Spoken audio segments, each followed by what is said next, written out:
of Bitcoin, buying a significant amount back in 2013. Tyler, I'll start with you. What have you been doing over the last 8 months to accommodate this meteoric rise we've seen in Bitcoin? And have you been personally doubling down on your investment in Bitcoin?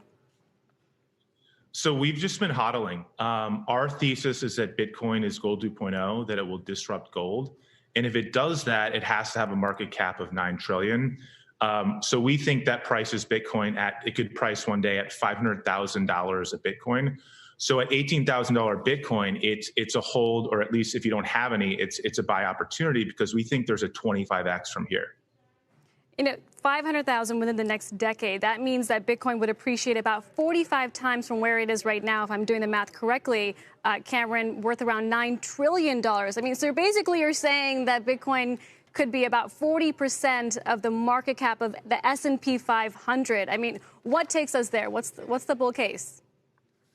I think a lot of it is just investors coming in and realizing that inflation, there's a specter of inflation out there, and that how do you protect against that? Because I think there's not much of a debate on all the debt that's increased in the U.S., the money printing. And so how do you defend against that? And I think a lot of people are starting to realize that Bitcoin is really the best defense and offers the opportunity for an asymmetric return of something like 25 to 40x from here. And I don't think there's an asset in the universe that can credibly offer that kind of potential and protect against inflation. Gold's the classic hedge. If this was the 1970s, we would probably be buying and holding gold. But today we have Bitcoin.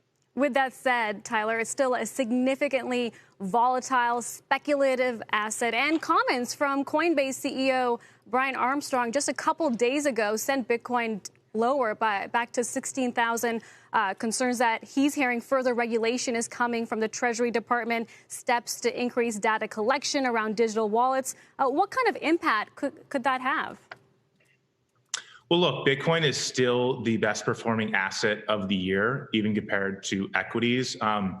Look, back in 2013, there was a question if Bitcoin was going to be outlawed. We're way past that. So we believe in healthy, thoughtful regulation.